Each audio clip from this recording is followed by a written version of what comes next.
I am Sensei Tony, and welcome to the House of Meditation.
Namo Furubos, Namo Furubos, Namo Furubos.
Let us celebrate the liturgy of the day.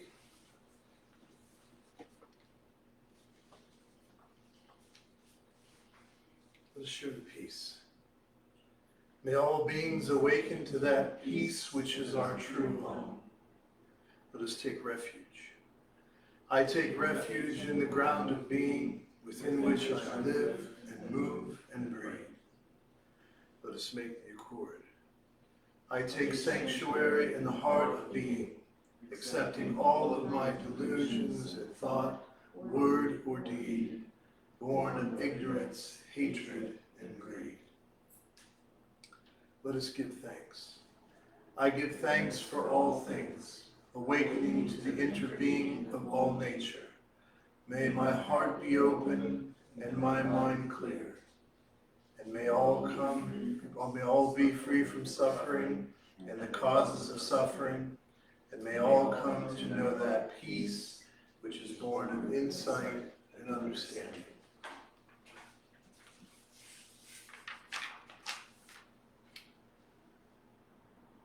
Since it is the practice of enlightenment, that practice has no beginning. And since it is enlightenment within the practice, that realization has no end.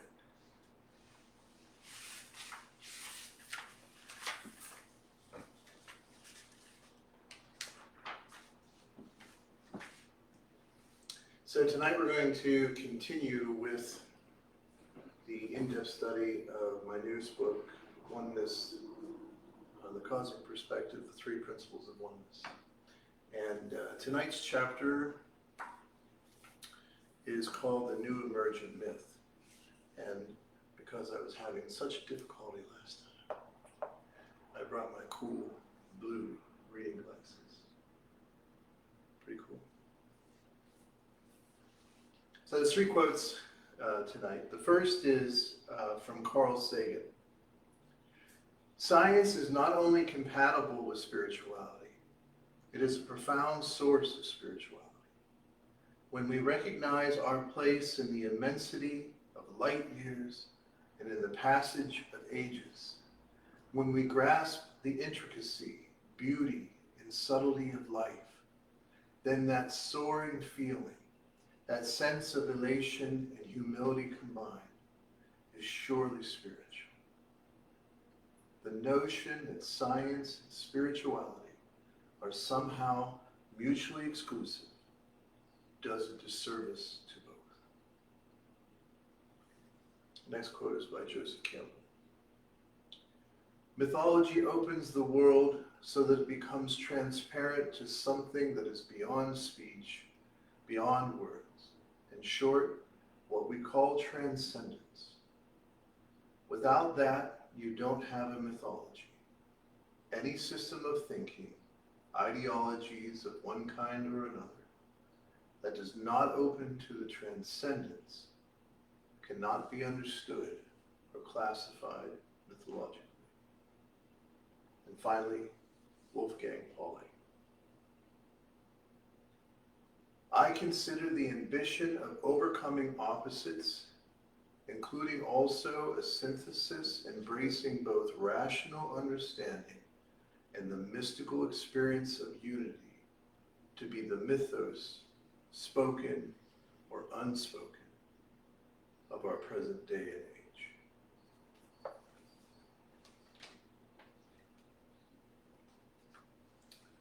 So what I want to start out by doing is talk about what myth is. Because we have this popular pedestrian use of the word myth, which is really not correct. And, scholars or academics would differentiate what we would call a Pickwickian myth from a Socratic myth. So the Socratic myth is what we'll be referring to tonight. The Pickwickian sense of it is when someone says that it's not true and uses the word myth to talk about something fanciful that's not true. That's just a myth, right? And it's interesting how words come into our language and their meaning can change. For example, the expression to pull oneself up by one's bootstraps. was originally a term of humor, right? Because if you've ever tried it, it's very difficult. Some people say it's impossible, but I actually accomplished it once. But it takes a lot of effort, a lot of practice, to physically pull yourself up by these straps. It's really interesting. You got to use your knees too.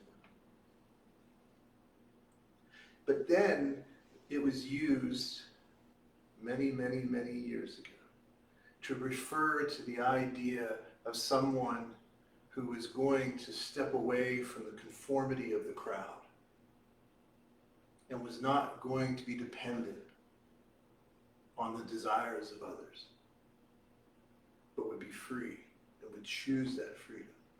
And so that expression of pulling oneself up by one's bootstraps changed and became a positive thing. So likewise, the word myth has had some different meanings in our popular usage.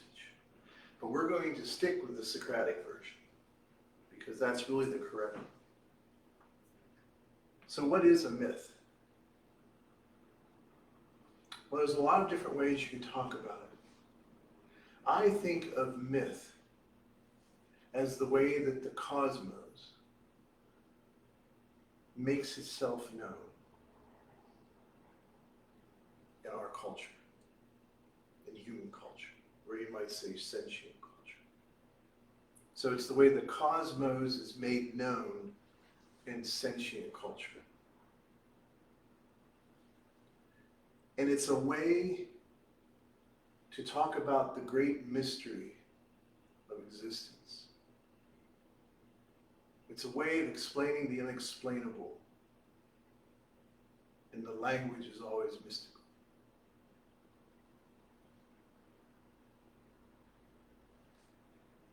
And further, a myth teaches us principles of reality that are beyond personal opinion or cultural opinion. In other words, no matter how the myth manifests in human culture,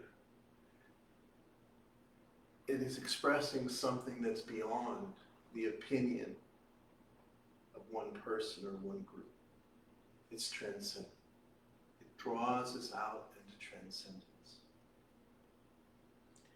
And these principles can become symbol systems that metaphorically unlock in us the potentials of human life. So that's what myth is. Now, what happens with myth is that through time, different experiences come into play.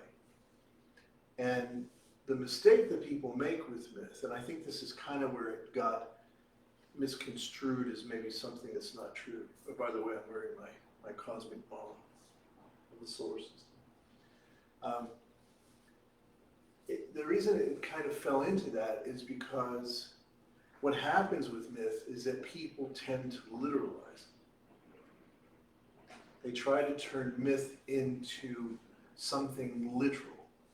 They try to turn myth into something fixed in some linear sense of time. And when you do that, well, you're going to find that the language of myth may not hold up. So if I happen to have a mythology that comes into conflict with our myth, the new myth, and part of that new myth is science. When that old idea comes into conflict with science, people usually do one of two things. They either reject the science, the knowledge that we have now, or they hold dogmatically and in a fundamentalistic way to the imagery of the myth. And both are wrong. Both are not clear. Both are incorrect. So the name of this talk is the four functions of myth and how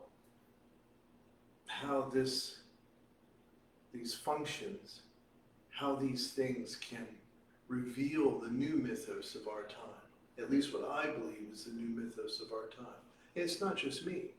The people that I quoted there, Carl Sagan, Joseph Campbell, Wolfgang Pauli, the great physicist, and there are plenty of folks today,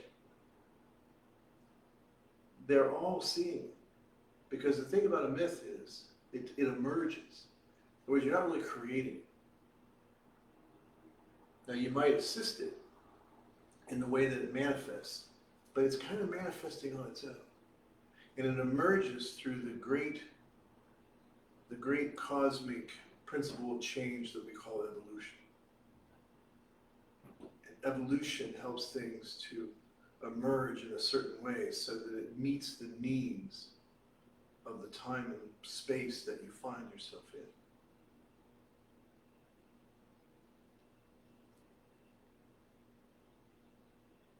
But what happens when someone tries to hold on to that old idea is that the affect image, in other words, the things that really, when you saw it and looked at it, it just drew you out, it starts to go away. Without going into too much detail, it's because of the fact that sentient beings project psychologically. They're always projecting what's within them out onto the world. And when there's conflict within, then that projection can no longer be carried by that object. And you see this throughout history, where the object loses its affect imagery. In the book, I talk about how this happened to the American Indian. The American Indian began to lose its affect imagery. And this was largely due to the fact that even though American Indian groups were constantly at war, constantly taking over each other, constantly enslaving each other, there was a bigger group that came in with more powerful weapons and took them over. And that's what always happens. That's why whenever we talk about aliens, I sure hope they're Vulcans and not Klingons.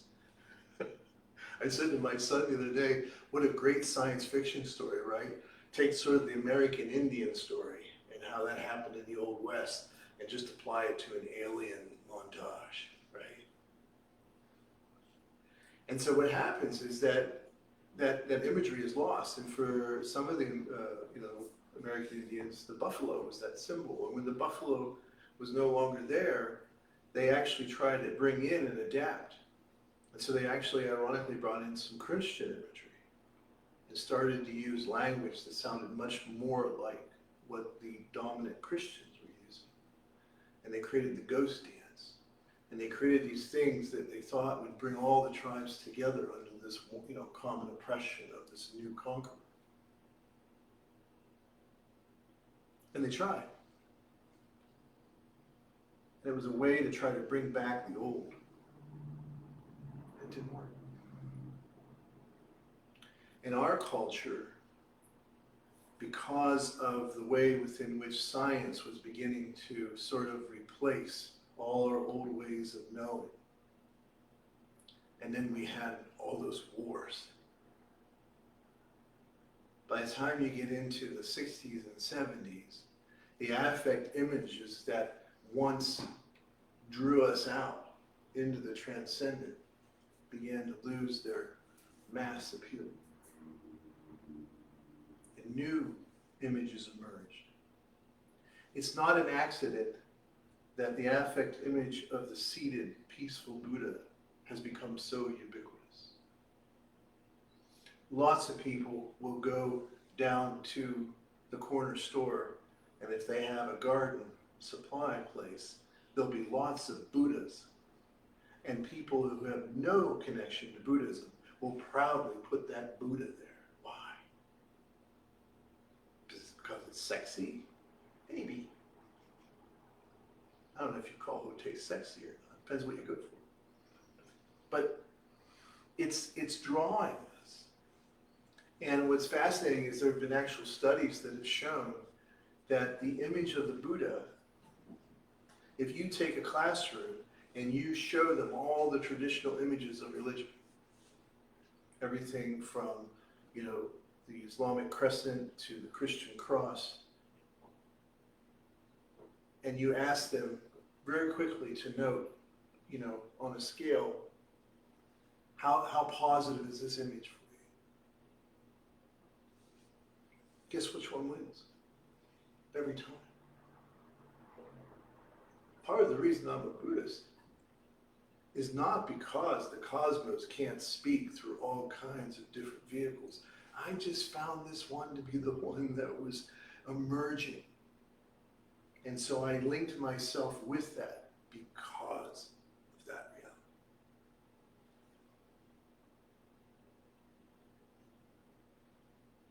And so what you find in a culture that's going through this change is that you find folks that are trying very hard to hold on to images and to concepts that are just not meeting what we know. And we're never going to undo that. You know, in other words, the knowledge that science has given us, the natural sciences like Sir Francis Bacon and others that emerged out of the Renaissance and the Reformation and the revolutions, and they emerged in this new way of seeing and understanding the natural world. That's never going to go away. Now, someday, it could be replaced by another myth. As Carl Sagan says in the article from Rolling Stone that I put a little bit of it in that chapter, you know, he very clearly says, oh, you know, science is our myth right now. See, he was using it in that correct way. And he says, well, do you mean that science could someday be replaced? Absolutely. This is Carl Sagan.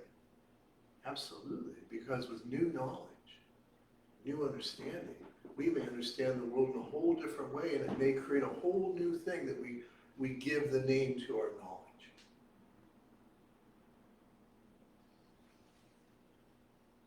But the science aspect of this new emerging mythos is just one part. It's science and spirituality that emerge together in this new mythos. And it's very important to understand that science represents knowledge, spirituality, which represents wisdom, and wisdom is at the center. So you think of wisdom sort of like your nucleus, and science is sort of orbiting around it. Because if you do it the other way, you see, it doesn't work. All the great scientists have seen that and said it in different ways. That if you have science and you take away, it doesn't function. You take that spiritual aspect away, it doesn't function. And all it does is become some ridiculous dualistic duel between science and religion. So this new emerging mythos, which has been emerging for a while, is going to have wisdom at the center, spirituality at the center, and orbiting about it will be knowledge, science. And if it's not that way, you fall into an idolatry around science. It becomes an ism, scientism, where you have a new priesthood of those who speak the arcane language that the ordinary person doesn't speak. And only they really understand. And so they hold it close. And they make pronouncements as if they are prophets. And if there's anything this virus taught us, that there's way too much hubris in science and not enough humility. But you see, when science is in its proper place, orbiting wisdom, then it becomes a gift. Then it becomes a way to bring how things work together with why they matter. Because unless those two are together, we cannot move forward. We cannot evolve and open up into into a more universal consciousness. It's not possible. You can't embrace with your heart what your mind rejects.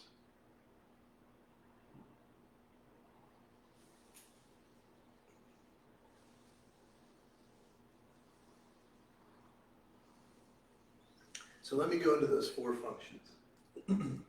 Now these four functions come from Joseph Campbell, the great mythologist. The first function is the metaphysical. And what is the metaphysical function? The metaphysical function is, it's all about the mystery. It's all about that thing which opens us up.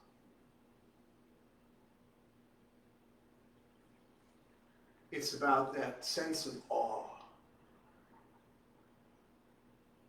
which, as Sagan said in that quote, is both humbling and expanding at the same time. And it allows us to move into a different sense of identity, where we no longer associate or center ourselves in this very separate skin bag. We no longer see ourselves that way. We begin to see ourselves as the universe.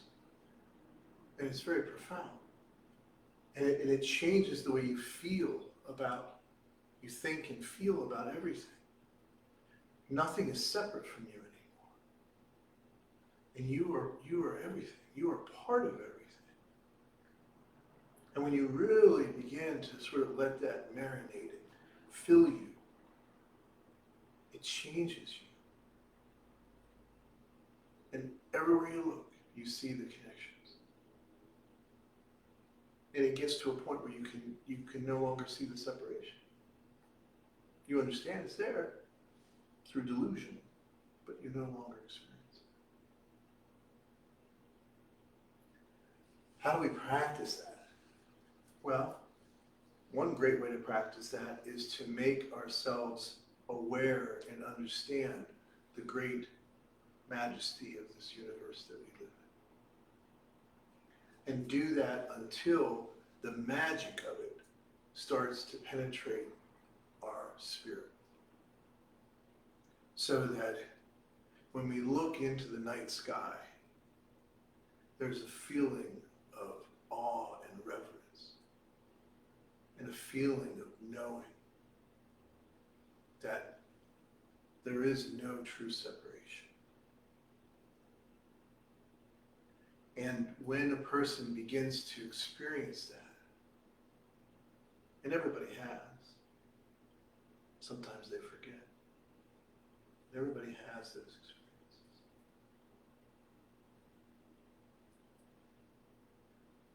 We look at things differently, you know? It's like the old Zen saying, you know, what is the magic of living? Chop wood and carry water. The ordinary becomes sacred. There's no separation between the profane and the sacrosanct.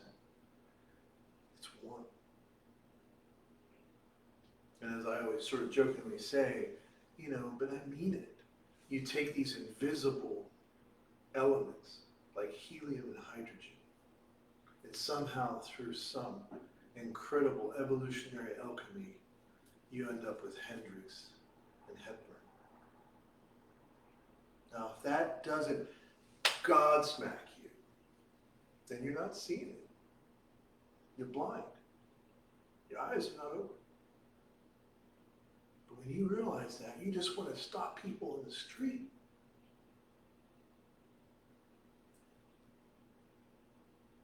And that's what the metaphysics does. And how do we nurture that? We nurture it through exposing ourselves to learning and understanding and opening our hearts and minds to it. And then we bring it into our practice through things like what we're doing now, liturgy and meditation. And those practices which draw us into that mystical land of the true country.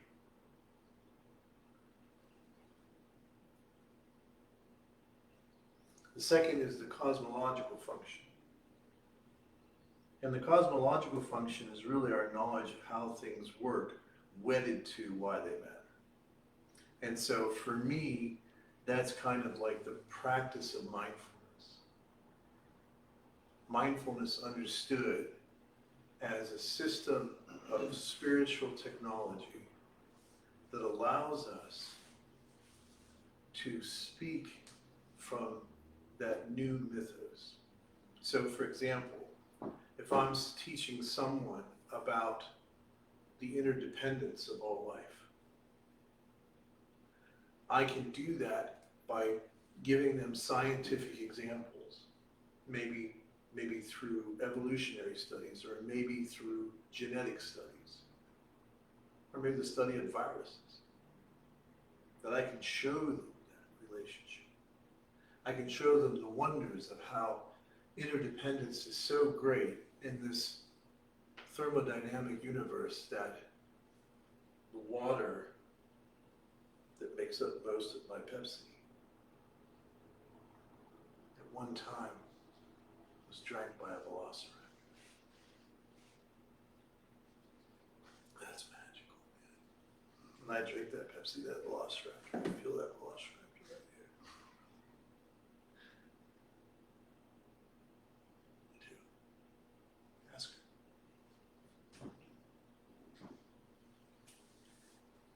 And I can then show them, though, in a very easy and simple, practical way, after I've shown them how the whole universe works that way, I can show them that their mind works that way. I can show them that everything they feel, every action they take or don't take, is interdependently linked with every thought and every belief that was created and conditioned at some point. It never happens differently. It always flows in that same chain of causation.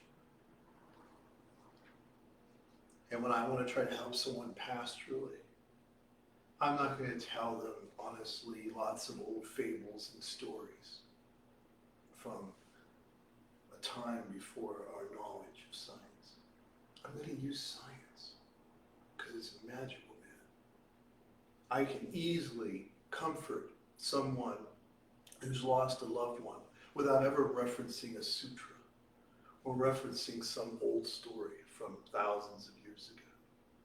I can reference consciousness and the studies of consciousness and the fact that some of those brilliant people who study those subjects in our world, when you listen to them or you talk to them, if you have that opportunity, they're like mystics. They sound just like mystics. And I can do that without referring to any other old myth. And it really works. And in some ways it works more than the old myth. Why?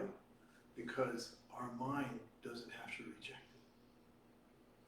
Our mind doesn't have to accept it, but our mind is more open to it because it doesn't conflict with everything else that we know. So that's the cosmological function. The next one is the sociological function. And the sociological function is the way within which it helps us to understand who we are together. And I think of it in many ways as providing the dance floor between chaos and order. It allows us to have a sense of order, have a sense that things fit. And we all have a rage for order, as my old friends from Queensrÿche used to say. We all have that rage for order. And yet at the same time, there's a part of us that rebels. So there's the right hand, which creates order. There's the left hand, which helps challenge it. And that tension is what we always want. Many of us are uncomfortable with that tension, whether it's in our own personal lives or it's in our larger society. It scares us. But that tension is where all evolution takes place. And so we need to embrace that tension. But we learn to do it in such a way is that there is a perimeter where there is a sort of, as we do here, we create this sacred space through which you can open up the other parts. Because if you don't have that, if you don't have that sacred foundation, that floor, then you really can't dance. You really can't do it.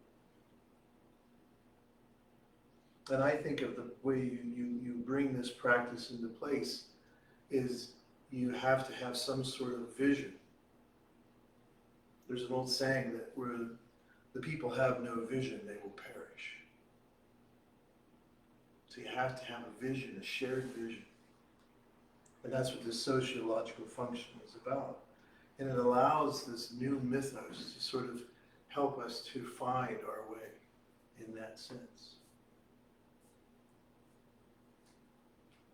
And I think that oneness, as this new emergent mythos, allows us to do this. It allows us to do this. And there are examples that emerge. I'm a big fan of Star Trek. And I love Star Trek for so many reasons, unapologetically. But part of the reason I love it is it provides this sociological function. It gives us a vision of what is possible. And it allows us through little parables to explore the challenges and the tensions. That's profound, man. That's profound. And there is, in the Star Trek world, there's the great intergalactic federation of planets. Okay? And there's a common value system. And every system like that is constantly helping us to move beyond tribal identity, where we focus on what makes us different rather than what makes us the same. And Star Trek does that. It's in the book, but the actual layout is universal liberty, equality, scientific development, space exploration, moving us beyond our limited identity. That's pretty cool.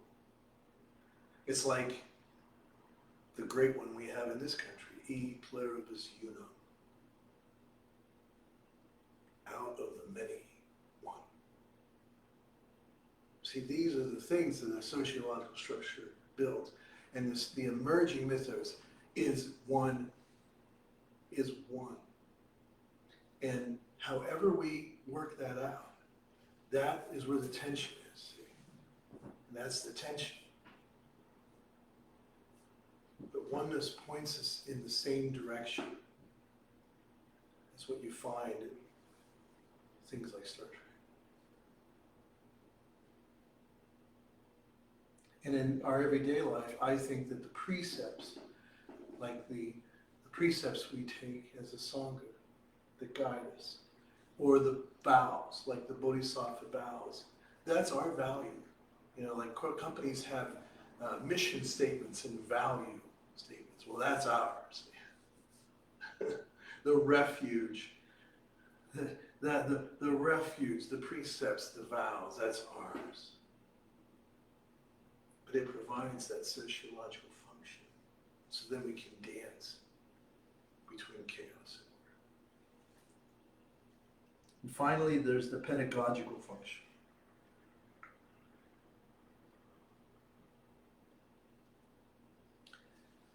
And the challenge for us today pedagogically is that science learns spirit, and spirit speaks science.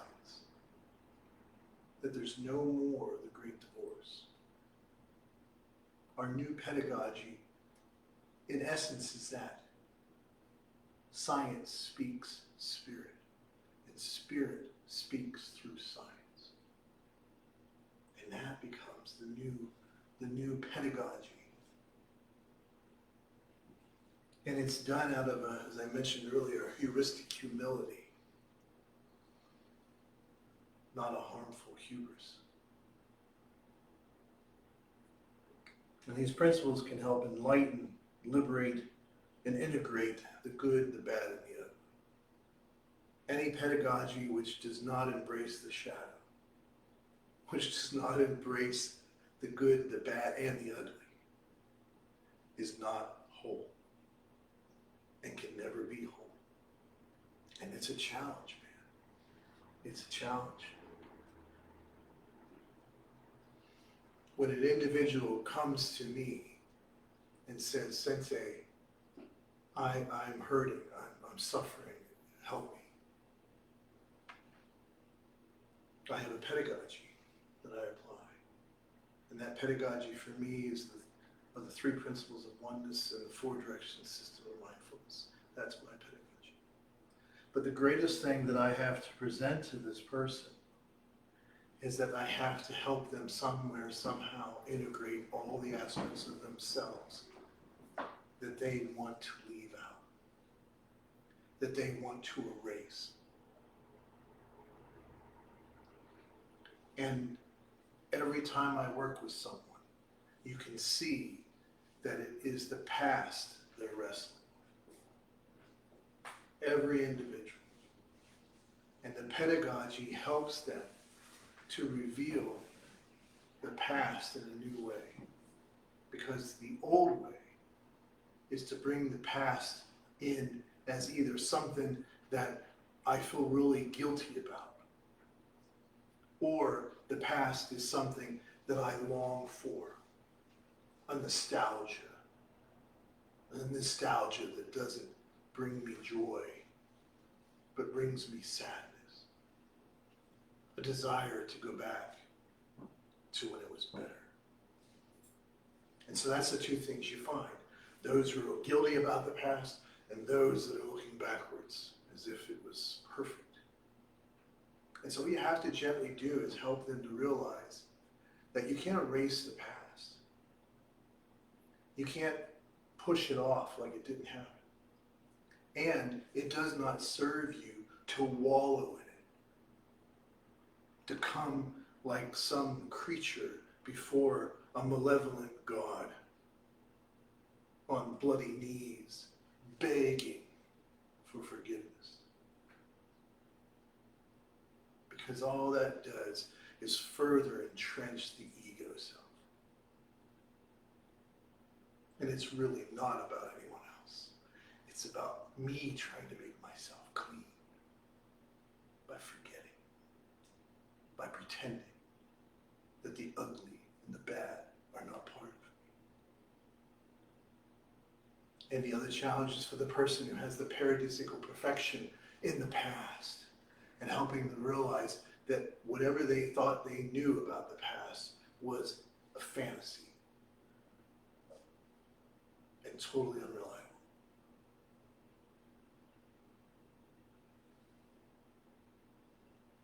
And they learn to integrate the shadow. They learn to integrate those things, learn from those things.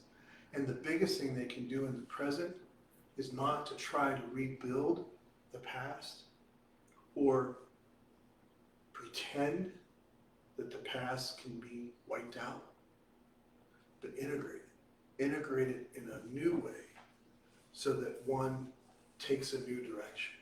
If there are things in the past that were wrecking our lives, then we move in a new direction. If there were things in our past that we thought were glorious, then we analyze what that would mean today. We look at how can I bring that same joie de vivre, that same spirit to now. Because I can't go back. I can't change it. And that's the challenge. So the pedagogical function probably in some ways becomes the most important, because it's how we engage with our lives. It's how we bring to bear this wisdom. And the fruit of it is compassion. So those are the four functions of oneness. And how each of us learns to sort of integrate that in our own lives is what makes up our unique path. And our work, my work, the work of teachers, is to help each person to bring that mythos into their life, into their culture, into their life.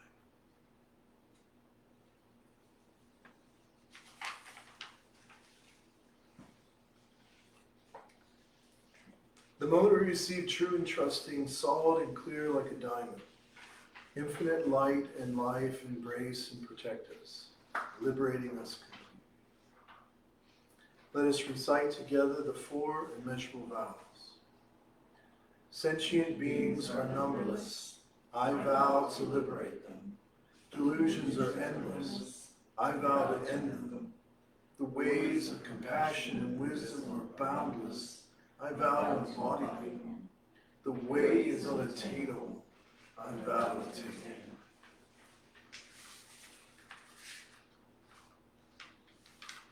Let us share the precepts for the community of the Bodhisattva's vow.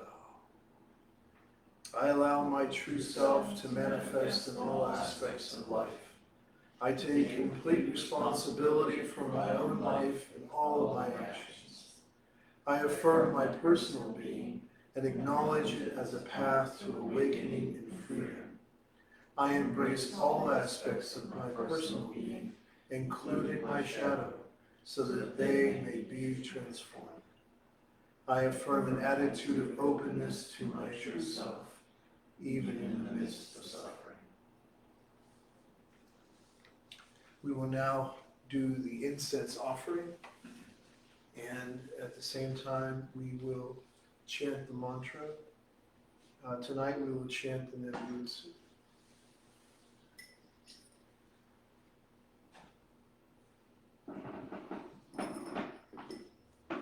After the incense and the chanting, we will have some silent abiding.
remembering that we never practice alone.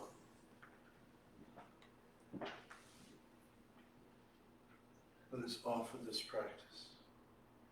It's like to get on the Bodhisattva's gut. We dedicate this practice to the welfare of all beings throughout space and time. May it be so. Love. Love. Love.